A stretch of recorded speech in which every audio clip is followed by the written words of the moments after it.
दिग्विजय सिंह मुख्यमंत्री थे यहाँ के, फिर भी क्षेत्र इतना पीछे। मैम, आपको नहीं लगता कि इस तरह की जो चीज़ें हैं, जो जैसे आप सांसद जी पर आरोप लगा रही हैं कि उनके पर्सनल चीज़ें चल रही है, लेकिन क्षेत्र में मुख्यमंत्री रहते हुए आदरणीय दिग्विजय सिंह जी और ज़्यादा विकास कर सकते थे। इंदौर और भोपाल के कंपैरिजन में हमारे ज़िले को लाकर खड़ा कर सकते थे। इतना पिछड़ा क्यों? एक पूर्व मुख्यमंत्री का जिला इतना पिछड़ा क्यों? सीधा सवाल ये है। राजगढ़ क्षेत्र की बात करें, भाजपा कुछ भी बोले, आप आइए सांसद के घर के बगल के 1 किलोमीटर की डिस्टेंस पे, आप आके देखिए, टैंकर के टैंकर लगे हुए हैं और टैंकरों के लिए टेंडर हो रहे हैं। लोग पानी के पीने के लिए तरस रहे हैं, लोग नहा नहीं पा रहे हैं। लोगों के जीवन में पानी की ऐसी संकट मैंने शायद अपने जीवन में कभी नहीं देखा था जैसा संकट देख रहे हैं। दिग्विजय सिंह क्या कर लेंगे? 21 साल से तो भाजपा का राज है, भाजपा ने क्यों नहीं काम किया? आप उससे क्यों नहीं ये सवाल करते हैं? बिल्कुल मैम, उनसे भी करते हैं। क्या जनता आप लोगों से कनेक्ट कर पा रही है, कांग्रेस से कनेक्ट कर पा रही है? क्योंकि नगद पैसा जेब में आ रहा है अब महिलाओं के। जी राजगढ़ वासियों, नमस्कार। मेरा नाम कृष्णपाल राठौर है और आप म्हारो राजगढ़ का यूट्यूब चैनल देख रहे हैं। आज प्रचार का आखिरी दिन है और आखिरी दिन में अमृता राय जी से हम आपको मिलवाने वाले हैं, क्योंकि काफ़ी लोगों की डिमांड थी कि सभी का इंटरव्यू आ गया लेकिन उनका नहीं आया है। तो पहला सवाल तो आपसे यही है, कैसे सांधेंगे इन महिलाओं को? महिलाएं तो खुद ही इतनी त्रस्त हैं और इतनी बदहाल हैं कि उनको कोई पूछने नहीं जा रहा है। आप देखें, गांव-गांव में, शहर-शहर में महिलाओं को कोई पूछने वाला नहीं है। मैं तो हैरान हूँ कि महिलाओं को उनके हाल पे छोड़ के कैसे पूरी राजनीति चल रही है। 50% महिलाएं हैं इस पार्लियामेंट्री क्षेत्र में और उन 50% महिलाओं को सुध लेने वाला मतलब सांसद जी की तो हालत ये है कि वो अपने पड़ोसी की सुध नहीं लेते हैं, तो महिलाओं की सुध क्या लेंगे? मैम, 1250 रुपये दे तो रहे हैं, उसके बलबूते पर चुनाव भी जीते हैं, फिर कैसे सांधेंगे? महिलाओं को पता है, महिलाएं इतनी समझदार होती हैं कि सिर्फ उनको पूछने और कुरेदने की ज़रूरत है। उनको पता है कि इस रकम से उनकी ज़िंदगी नहीं चलती। जो 1250 मिलते हैं उसमें 1200 तो सिलेंडर में खर्च हो जाते हैं और बाकी 50 रुपये में वो अपनी बेटी को पढ़ाएंगी, कि बेटे को पढ़ाएंगी, कि तेल खरीदेंगी, कि नमक खरीदेंगी, कि दाल, कि चावल, कि आटा, क्या खरीदेंगी? वो कैसे घर चलाएंगी? क्या केवल गैस चूल्हे से, गैस के सिलेंडर से काम चलेगा क्या? कैसे चलेगा? सबको पता है कि ये उनके साथ एक तरह का छल हो रहा है। हाथ में पैसे दिए जा रहे हैं, विकास के काम नहीं कराए जा रहे हैं। मतलब नगर पालिकाओं की निधि बंद है, पंचायतों की निधि बंद है, जनपद की निधि बंद है और महिलाओं के हाथ में पैसे आ रहे हैं और वो पैसे भी एक गैस सिलेंडर ही खर्च हो जा रहे हैं। तो महिलाओं को क्या ये पता नहीं है? वो घर चलाती हैं, वो उनके हाथ में जब पैसे आते हैं तो सबसे बेहतरीन उपयोग कैसे किया जाता है उस पैसे का, महिलाओं से बेहतर कोई नहीं जानता। महिला को पता है कि इस पैसे से उनकी ज़िंदगी नहीं चलती।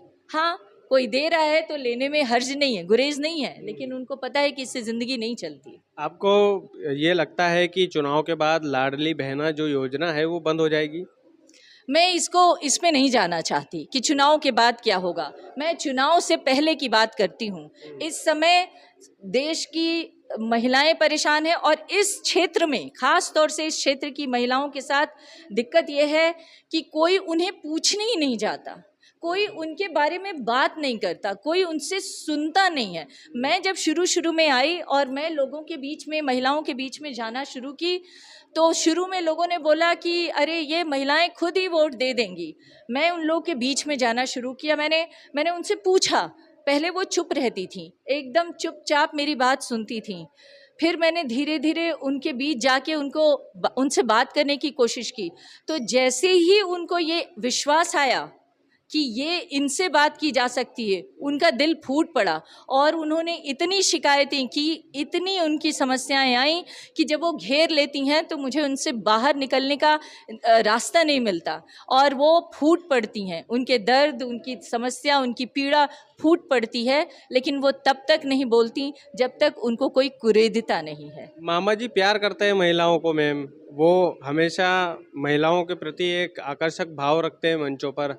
आपको नहीं लगता कि जो मध्य प्रदेश में सरकार बनी है कांग्रेस भाजपा की, वो महिलाओं की वजह से ही बनी है? उनका प्यार दिखावा है, प्यार वो होता है जो दिल से किया जाता है, आत्मीयता होनी चाहिए। दिखावे के प्यार में क्या है, वो दिखावा का प्यार ज़्यादा दिन टिकता नहीं है। जो आत्मा से प्यार किया जाता है, जो दिल से प्यार किया जाता है, जो जिंदगी बदलने के लिए प्यार किया जाता है, वही असली प्यार है और वही प्यार टिकता है। दिखावे का प्यार ज़्यादा दिन नहीं टिकता। इसकी भी जांच हो जाएगी, थोड़े दिन और रुक जाइए। मेरा बस एक दो सवाल हो रहे। दिग्विजय सिंह मुख्यमंत्री थे यहाँ के, फिर भी क्षेत्र इतना पीछे। दिग्विजय सिंह जब मुख्यमंत्री थे तो आप पूछ लीजिए यहाँ के लोगों से क्या क्या विकास का काम हुआ। कुशलपुरा डैम बना, एक और दूधी डैम बना, स्कूल कॉलेज बने, यहाँ तक कि इस इलाके के लोग मुझे बार बार आके शिकायत कर रहे हैं कि इस इलाके में एक सरकारी पॉलिटेक्निक कॉलेज हुआ करता था जिसमें इलाके के लोगों बच्चों को स्किल ट्रेनिंग मिलती थी। बच्चे पढ़ाई करके नौकरी और रोज़गार के लिए तैयार होते थे। वो कॉलेज, वो स्कूल एकदम जर्जर हालत में पड़ा हुआ है और सांसद जी की गाड़ी उधर से जाती है, वहाँ पर मतलब इस जर्जर हालत पे उनकी नज़र नहीं जाती है। लोग तो यहाँ तक आरोप लगा रहे हैं, मैं नहीं जानती, यहाँ के लोग आरोप लगा रहे हैं कि पॉलिटेक्निक कॉलेज बंद हो गया लेकिन उनके कॉलेज खूब फल फूल रहे हैं। मैम, आपको नहीं लगता कि इस तरह की जो चीज़ें हैं, जो जैसे आप सांसद जी पर आरोप लगा रही हैं कि उनके पर्सनल चीज़ें चल रही है, लेकिन क्षेत्र में मुख्यमंत्री रहते हुए आदरणीय दिग्विजय सिंह जी और ज़्यादा विकास कर सकते थे।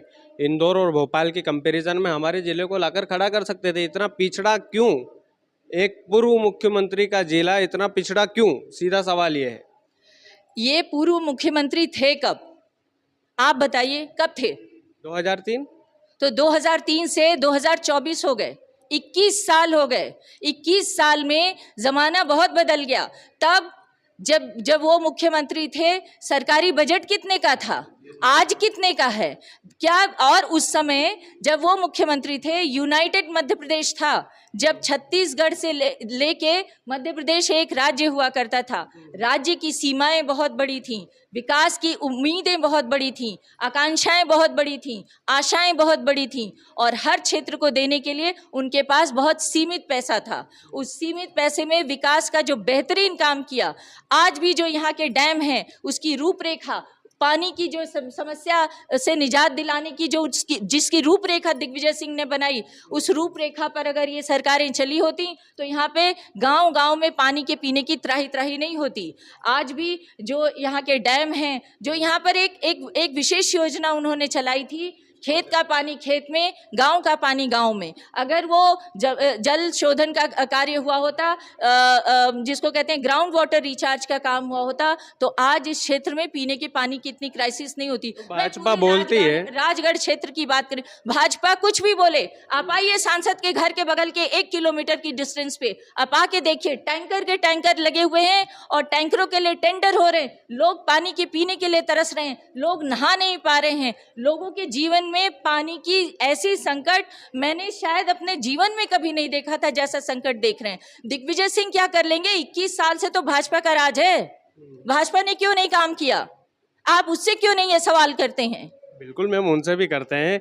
बस लास्ट और आखिरी सवाल ये है अमृता मैम, क्या जनता आप लोगों से कनेक्ट कर पा रही है, कांग्रेस से कनेक्ट कर पा रही है? क्योंकि नगद पैसा जेब में आ रहा है अब महिलाओं के। जनता को आत्मीय व्यक्ति चाहिए, जनता को ये भरोसा और विश्वास चाहिए कि वो उसके साथ खड़ा है। आप मुझे ये बताइए, जनता रोडमल से कनेक्ट कर पा रही है? आप ही बताओ।